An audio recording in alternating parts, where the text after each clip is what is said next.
কে আমাদের ভিসা দেবে না, কে আমাদের স্যাংশন দেবে, ও নিয়ে মাথা ব্যথা করে কোনো লাভ নাই। 2021 সালের 10 ডিসেম্বর গুরুতর মানবাধিকার লঙ্ঘন ও বিচার বহির্ভূত হত্যাকাণ্ডের অভিযোগে র্যাপিড অ্যাকশন ব্যাটালিয়নের তৎকালীন ও সাবেক 7 কর্মকর্তার ওপর নিষেধাজ্ঞা দেয় যুক্তরাষ্ট্র। মূলত ওই ঘোষণার পরই হাসিনা সরকারের সঙ্গে বাইডেন প্রশাসনের সম্পর্কের টানাপোড়েনের বিষয়টি সামনে চলে আসে সবার। পৃথিবীতে আরো অনেক মহাসাগর আছে, অনেক মহাদেশ আছে, সেই মহাদেশের সাথে মহাসাগরেই আমরা যাতায়াত করব আর বন্ধুত্ব করব। এই ঘটনা ধামাচাপা দিতে 2023 সালে ভারতের রাজধানী দিল্লিতে অনুষ্ঠিত G20 সম্মেলনে তৎকালীন প্রেসিডেন্ট বাইডেনের সঙ্গে সেলফি কূটনীতির আশ্রয় নেন হাসিনা ও তার কন্যা পুতুল। আওয়ামী নেতাকর্মীরা এই ছবি সামাজিক মাধ্যমে শেয়ার করলে ব্যাপক সমালোচনা সৃষ্টি হয়। দ্বাদশ নির্বাচনকে সামনে রেখে যুক্তরাষ্ট্রের সাথে শেখ হাসিনা সরকারের সম্পর্ক ভালো হয়ে যাওয়ার প্রমাণ হিসেবেই ওই সেলফি ব্যাপকভাবে প্রচার করা হয় বলে মনে করেন অনেকে।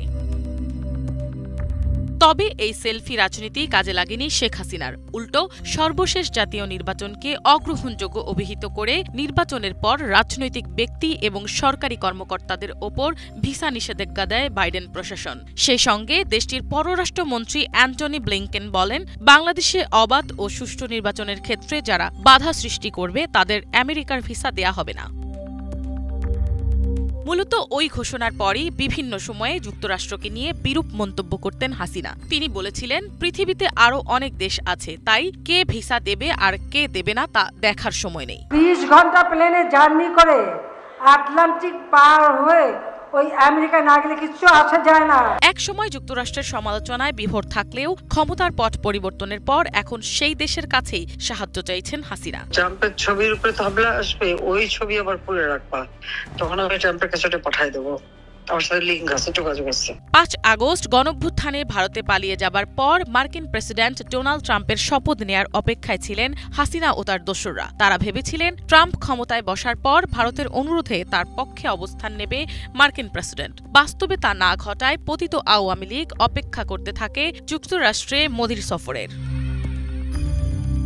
তবে 2025 সালের 13 ফেব্রুয়ারি মোদির ওই সফরেও আশাহত হন হাসিনা। এরপর মার্কিন প্রেসিডেন্টের সান্নিধ্য পাওয়ার জন্য যুক্তরাষ্ট্রেও লবিস্ট নিয়োগ করেন হাসিনা পুত্র সজীব ওয়াজেদ জয়। মার্কিন নীতি নির্ধারকদের প্রচেষ্টার অংশ হিসেবে ওয়াশিংটন ডিসির বিশিষ্ট লবিং ফার্ম স্ট্রাইক গ্লোবাল ডিপ্লোমেসির সাথে চুক্তিও করেছিলেন তিনি। সুইডেন ভিত্তিক অনলাইন নিউজ পোর্টাল নেত্র নিউজের প্রতিবেদনে উঠে আসে এমন তথ্য।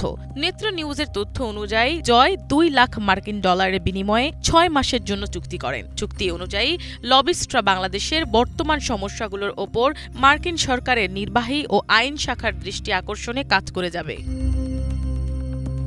ট্রাম্পের হাত ধরে শেখ হাসিনার ভাগ্যের চাকা ঘুরে দাঁড়াবে এমন আশায় যুক্তরাষ্ট্রে জোর লবিং চালাচ্ছেন হাসিনা। গেল বছরের 11 অক্টোবর পাকিস্তান টুডের এক প্রতিবেদনে এমনই উঠে আসে। এ অবস্থায় যুক্তরাষ্ট্র কি সত্যিই সাহায্য করবে হাসিনাকে, নাকি সে আশায়ও কেবলই ঘুরে বালি? মিনালা দিবা, বাংলা ভিশন, ঢাকা।